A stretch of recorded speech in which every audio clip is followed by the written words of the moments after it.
Bayangkan sebuah negara dengan kekuatan udara paling canggih di dunia. Namun dalam satu malam, 250 jet tempurnya tidak bisa mengudara. Bukan karena serangan rudal, bukan karena sabotase fisik, melainkan karena sebuah kelompok tak dikenal, muncul dari bayang-bayang, dan membungkam langit mereka. Inilah kisah ketika langit Israel menjadi sunyi, dan dunia menertawakannya.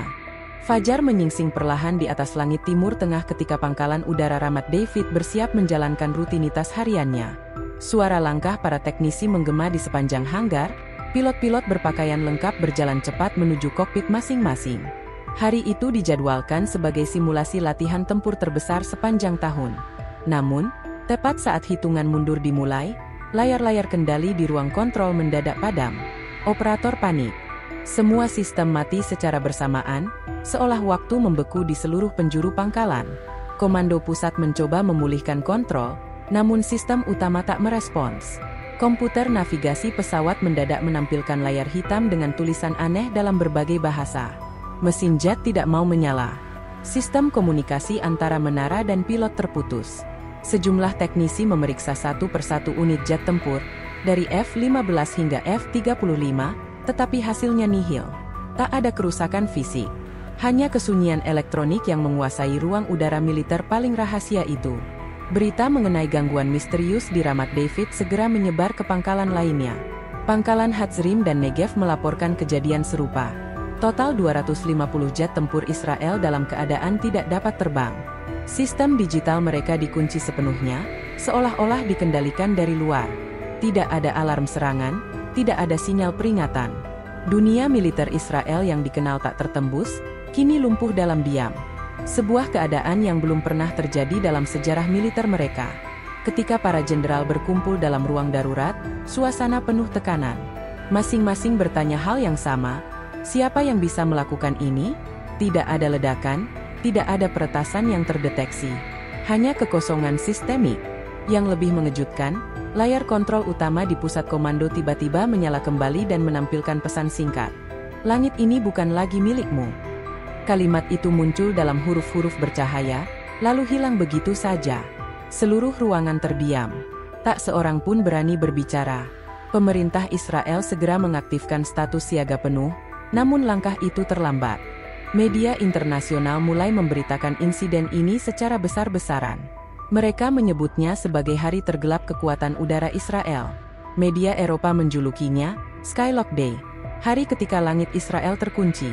Bahkan beberapa stasiun berita Timur Tengah menyambutnya dengan siaran khusus, menampilkan cuplikan video pesawat tempur yang tak bergerak dengan judul besar, "Langit mereka kini diam." Sementara itu, rakyat Palestina di Gaza dan tepi barat memperhatikan berita ini dari layar-layar kecil mereka. Mereka tahu persis arti dari keheningan itu. Selama bertahun-tahun, suara jet tempur menjadi bagian dari mimpi buruk mereka. Namun hari itu, tidak ada suara yang mengganggu. Tidak ada bayangan yang menutupi matahari. Anak-anak bermain tanpa lari ketakutan. Para orang tua menatap langit dengan mata berkaca-kaca. Bukan karena takut, tapi karena harapan yang belum pernah mereka rasakan sebelumnya. Di media sosial, gelombang tanggapan datang dari berbagai penjuru dunia. Beberapa menyampaikan keheranan, sebagian lagi menyindir dengan nada tajam. Senjata tercanggih pun tak bisa menyelamatkan jika langit tak lagi berpihak, tulis seorang jurnalis dari Prancis. Tagar seperti langit terkunci dan balasan tanpa peluru mulai menduduki trending global. Untuk pertama kalinya, opini publik internasional lebih berpihak pada rasa keadilan, bukan kekuatan. Insiden ini bukan sekadar gangguan militer. Ia menjelma menjadi simbol.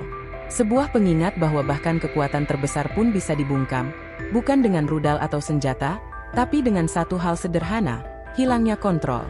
Dan pada hari itu, langit yang biasanya dikuasai oleh deru mesin perang, menjadi sunyi. Sunyi yang menyuarakan sesuatu yang lebih dalam dari sekadar peristiwa teknis. Mungkin ini adalah awal dari perubahan. Ketika seluruh elemen militer Israel masih mencoba memahami apa yang terjadi, sebuah kejutan baru muncul. Dalam waktu yang hampir bersamaan, semua saluran komunikasi militer, baik radio, jaringan internal, maupun koneksi satelit, menampilkan sinyal gangguan yang identik. Lalu, muncul sebuah tayangan pendek berdurasi kurang dari 1 menit. Tayangan itu memperlihatkan siluet seseorang berdiri di depan layar hitam, dengan suara yang terdistorsi namun jelas. Langit bukan tempat untuk penindasan. Hari ini kami ambil kembali apa yang seharusnya suci. Tak ada logo, tak ada tanda pengenal, hanya satu nama yang ditampilkan di akhir video, bayangan Al-Quds. Pemerintah Israel terdiam. Nama itu belum pernah terdengar sebelumnya dalam database kelompok oposisi manapun. Bahkan Mossad, yang dikenal mampu melacak aktivitas sekecil apapun di kawasan Timur Tengah, tidak memiliki informasi sedikit pun tentang siapa mereka. Tak ada catatan, tak ada pola. Hanya satu hal yang pasti, mereka ada, dan mereka sudah melakukan sesuatu yang tak pernah berhasil dilakukan oleh musuh manapun sebelumnya. Melumpuhkan jantung kekuatan udara Israel tanpa satu pun peluru ditembakkan. Dalam rapat darurat kabinet, para pemimpin militer dan politik tampak gelisah.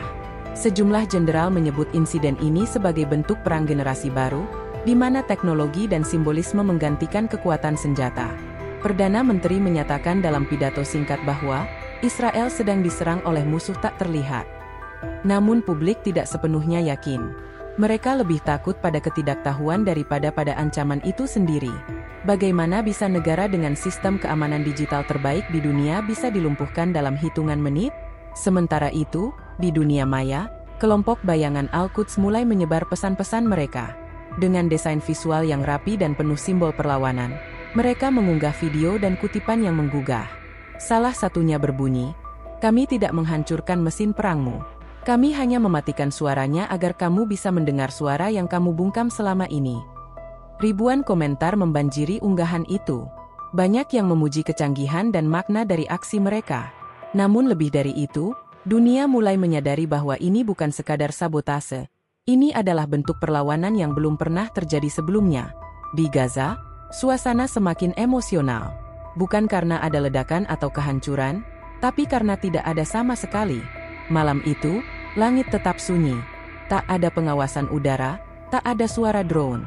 Orang-orang keluar rumah dengan hati-hati, saling berpelukan dalam ketenangan yang tidak biasa.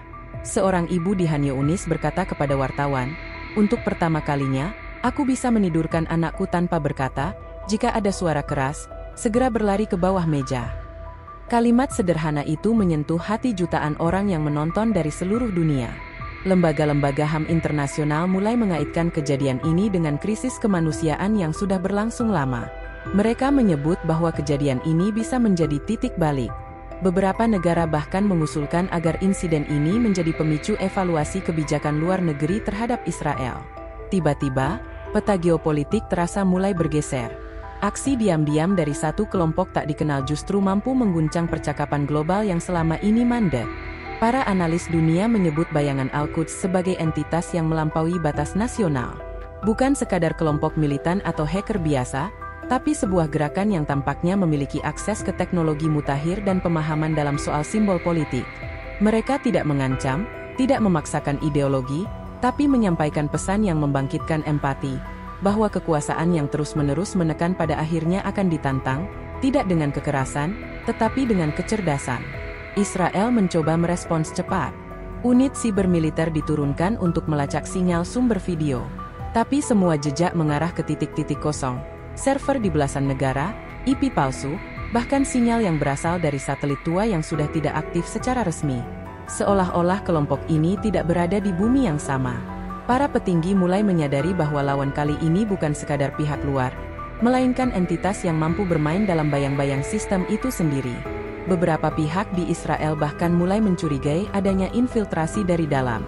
Rumor berkembang bahwa mungkin ada individu dari komunitas Arab Israel atau bahkan simpatisan internasional yang diam-diam bekerja dalam struktur militer. Kecurigaan tumbuh menjadi paranoia. Satu persatu personel militer diperiksa, namun tak ada bukti nyata. Yang ada hanya ketakutan yang terus membesar. Jika sistem digital mereka bisa dikuasai dari jauh, maka tidak ada tempat yang aman lagi. Dan sementara seluruh bangsa mencoba berdiri kembali, dunia menyaksikan dengan penuh tanda tanya dan, bagi sebagian besar, dengan senyuman samar. Bukan karena mendukung kekacauan, tapi karena menyadari bahwa keadilan bisa datang dalam bentuk yang tidak terduga. Hari itu menjadi pelajaran bahwa kekuatan bukanlah segalanya. Terkadang, bayangan kecil di langit yang sunyi bisa lebih mengguncang daripada deru jet yang menakutkan. Ketika seluruh sistem pertahanan Israel masih tertatih-tatih akibat sabotase misterius, dunia justru bereaksi dengan cara yang mengejutkan. Alih-alih panik atau menunjukkan simpati, berbagai negara dan warganet global justru menyambut peristiwa ini dengan gelombang sindiran, tawa, dan pernyataan satir yang menyengat. Dari Amerika Selatan hingga Asia Timur, media sosial dibanjiri meme yang mengejek lumpuhnya 250 jet tempur Israel. Salah satu yang viral menampilkan gambar jet-jet Israel parkir diam dengan tulisan, "Kalau mesin perang tak bisa terbang, mungkin saatnya dengar suara rakyat." Di Eropa, beberapa media bahkan menjadikan insiden ini sebagai pembuka utama berita malam. Seorang penyiar di Spanyol, dengan nada sinis, menyebutnya sebagai hari ketika langit memilih netral. Di Prancis, karikatur terkenal menampilkan burung-burung perdamaian bertengger di atas sayap jet yang tidak bisa menyala. Reaksi ini memperlihatkan bahwa persepsi dunia mulai berubah. Israel yang dulu disegani karena kekuatan militernya, kini dipandang sebagai kekuatan yang goyah, karena sebuah pesan tanpa suara. Di negara-negara yang selama ini mendukung perjuangan rakyat Palestina, suasananya jauh lebih emosional. Di Istanbul, ribuan orang turun ke jalan membawa poster bertuliskan, "Jika langit bisa bicara, ia akan memilih damai." Di Jakarta, Kuala Lumpur, dan Rabat, aksi damai digelar serempak dengan simbol pesawat-pesawat kertas yang diterbangkan anak-anak sebagai bentuk sindiran terhadap jet-jet tempur yang tak lagi bisa mengudara. Dunia seolah bersorak bukan karena kebencian, tetapi karena rasa lega yang selama ini terpendam. Di dalam wilayah Palestina, momen ini menjadi peristiwa bersejarah. Untuk pertama kalinya dalam bertahun-tahun, langit Gaza benar-benar senyap. Tak ada dentuman dari langit, tak ada teriakan peringatan dari pengeras suara. Anak-anak bermain layang-layang di atap rumah tanpa harus diawasi dengan ketakutan. Beberapa warga merekam video sederhana yang memperlihatkan langit biru tanpa satupun bayangan pesawat, lalu mengunggahnya dengan caption, "Hari ini kami diberi kesempatan untuk melihat langit yang bersih dari ancaman." Seorang guru di Rafah mengumpulkan murid-muridnya di halaman sekolah dan berkata, "Hari ini bukan karena kami kuat, tapi karena yang menindas kami sedang berhenti." Kalimat itu menyebar luas dan dikutip oleh berbagai media internasional sebagai simbol kebangkitan moral. Dunia perlahan melihat sisi lain dari konflik yang selama ini hanya digambarkan dari sudut kekuatan militer. Kini, sorotan bergeser pada rasa kemanusiaan dan keadilan. Sementara itu, pemerintah Israel terus berusaha mengendalikan narasi. Namun makin mereka berbicara, makin besar gelombang kritik yang muncul. Banyak negara mulai mempertanyakan tindakan-tindakan militer Israel di masa lalu. Mereka bertanya, bagaimana mungkin negara dengan teknologi canggih bisa begitu mudah dilumpuhkan? Dan apakah ini bukan pertanda bahwa strategi kekuatan absolut tidak lagi relevan di zaman ini?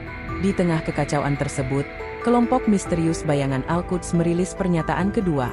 Dalam video yang diunggah di kanal rahasia, mereka menyampaikan kalimat singkat yang menggugah. "Langit kalian telah senyap. Kini dengarkan suara yang selama ini kalian bungkam." Video itu hanya berdurasi 20 detik. Namun langsung memicu reaksi luar biasa. Banyak tokoh dunia mulai mempertanyakan, siapa mereka sebenarnya? Apakah mereka hanya sekelompok ahli siber? Atau perwakilan dari sesuatu yang lebih besar? Kesadaran global akan ketidakadilan? Israel kini tak hanya berjuang melawan kerusakan sistem militer, tapi juga kehilangan legitimasi moral di mata publik dunia. Untuk pertama kalinya, narasi mereka tidak lagi diterima bulat-bulat. Dunia mulai membaca ulang sejarah, melihat ulang fakta, dan bertanya ulang, siapa korban sebenarnya dalam konflik yang telah berlangsung begitu lama? Dan mengapa suara-suara dari langit yang selama ini menggelegar kini digantikan oleh sunyi yang membebaskan? Di kalangan muda, baik di timur maupun barat, narasi perlawanan tanpa kekerasan ini menjadi simbol baru. Banyak yang menyebut Bayangan Al-Quds sebagai wajah perlawanan abad ke-21. Tidak membawa senjata, tidak mengangkat bendera, hanya mengacaukan sistem dengan presisi dan pesan moral. Mereka tidak menebar ketakutan, tapi mengajukan pertanyaan, dan itulah yang paling berbahaya bagi kekuasaan yang dibangun di atas rasa takut. Hari itu, dunia menertawakan bukan karena suka melihat kekacauan, tetapi karena akhirnya melihat ketimpangan kekuasaan terguncang. Dan di balik semua gelak tawa dan poster sindiran, ada senyum kecil dari tanah yang selama ini menjadi ladang air mata. Palestina, untuk pertama kalinya dalam waktu yang lama, merasakan apa itu langit tanpa teror. Sunyi yang selama ini menakutkan, kini menjadi harapan baru. Di tengah hiruk-pikuk komentar dunia, diam-diam pemerintah Israel menggelar operasi internal bersandi, pemulihan total. Tujuannya, mengaktifkan kembali armada jet tempur yang lumpuh dan menelusuri siapa yang bertanggung jawab. Namun semakin dalam mereka menyelidiki, semakin kabur pula jejak musuh. Kode enkripsi yang memblokir sistem pesawat bukan buatan luar negeri manapun, melainkan justru menggunakan struktur lama yang hanya dikenal oleh insinyur internal Israel. Sebuah ironi yang pahit. Senjata yang mereka bangun dengan penuh kebanggaan, kini tidak bisa mereka pahami sendiri. Pemeriksaan pun diperluas ke seluruh tingkat militer. Nama-nama dicurigai, ruang data digeledah, bahkan beberapa teknisi veteran ditahan untuk interogasi. Namun tidak ditemukan satupun bukti kebocoran atau sabotase manual. Yang tersisa hanyalah satu kesimpulan. Sistem mereka diretas oleh sesuatu yang lebih besar dari sekadar teknologi. Sebuah pesan berlapis, yang menyentuh bukan hanya mesin, tapi juga keangkuhan. Dunia menyebutnya karma digital, tapi bagi rakyat Palestina, itu adalah keadilan yang ditunda. Pada hari kelima sejak insiden, langit Israel masih sunyi. Pesawat-pesawat tempur tetap diam. Dalam siaran pers yang dibuat terburu-buru, juru bicara militer mengatakan bahwa sistem sedang diperbarui. Namun rakyat tak percaya. Rasa malu mulai tumbuh di dalam negeri sendiri. Para pemuda yang dulu bangga menjadi bagian dari Angkatan Udara kini mempertanyakan, untuk apa kekuatan sebesar ini jika hanya membawa rasa takut, bukan rasa aman? Di sisi lain, kelompok bayangan Al-Quds mengunggah pesan terakhir mereka. Sebuah video berdurasi 1 menit, tanpa musik, tanpa efek visual. Hanya gambar langit Palestina, biru, tenang, dengan suara anak kecil berkata, "Hari ini kami bisa tertawa, bukan karena menang, tapi karena tak lagi dihantui." Kalimat itu membelah hati siapapun yang mendengarnya. Bukan hanya menyampaikan perlawanan, tapi memperlihatkan sisi paling manusiawi dari konflik yang selama ini dipolitisasi. Tak lama setelah video itu tersebar, sejumlah tokoh dunia mulai bersuara. Dari aktivis hak asasi, pemimpin agama, hingga mantan diplomat PBB, mereka menyebut momen ini sebagai titik balik kesadaran global. Di PBB, beberapa negara menyerukan pembentukan tim investigasi internasional untuk mengkaji dampak panjang dari kebijakan militer yang tak berimbang. Bagi banyak orang, insiden ini bukan sekadar sabotase, tetapi alarm moral. Sementara itu, di Gaza dan tepi barat, muncul gerakan baru bernama Langit Bebas. Bukan kelompok militan, melainkan komunitas warga yang merayakan hari-hari tenang dengan kegiatan budaya, melukis langit, menanam pohon, dan membuat perpustakaan jalanan. Mereka menyebutnya perlawanan dengan kehidupan. Dunia menyaksikan bagaimana masyarakat yang dulu tertekan kini memilih merayakan ketenangan, bukan dengan kemarahan, tapi dengan harapan. Ironisnya, dalam diam, sebagian warga Israel pun mulai merenung. Beberapa aktivis perdamaian dari Tel Aviv dan Haifa mulai menyuarakan kritik terbuka terhadap pendekatan militer yang selama ini digunakan. Mereka menyebut insiden ini sebagai panggilan untuk mengubah arah. Sebuah peringatan bahwa kekuasaan tanpa empati akan berujung pada isolasi dan kehancuran dari dalam. Bayangan Al-Quds tidak muncul lagi setelah itu. Seolah mereka hanya ingin menyampaikan satu pesan lalu menghilang. Tapi jejak mereka tertanam dalam sejarah. Dunia mungkin tak pernah tahu siapa mereka sebenarnya, tapi efek dari satu tindakan mereka jauh lebih luas dari 1000 serangan bersenjata. Mereka bukan organisasi, bukan pasukan, melainkan simbol dari sesuatu yang lebih dalam, bahwa keadilan, meski tertunda, tak pernah benar-benar mati. Kini, ketika dunia memandang ke langit Timur Tengah, yang terlihat bukan lagi ancaman dari udara, tapi harapan yang perlahan-lahan tumbuh dari tanah yang selama ini dilukai. Insiden lumpuhnya 250 jet tempur bukan sekadar krisis militer, tapi cermin besar bagi semua pihak, bahwa tidak ada dominasi yang abadi, dan tidak ada kekuasaan yang kebal terhadap hati nurani. Dan saat malam kembali tiba di Gaza, anak-anak kecil menatap bintang-bintang tanpa rasa takut, tanpa suara deru pesawat. Mungkin mereka belum sepenuhnya mengerti apa yang terjadi. Tapi mereka tahu satu hal pasti, malam ini, mereka bisa tidur dengan damai. Dan kadang, itu lebih kuat dari semua senjata di dunia. Jika kamu merasakan kekuatan cerita ini, dukung kami dengan like, komentar, dan subscribe, agar suara-suara kecil bisa terus menggema ke seluruh dunia.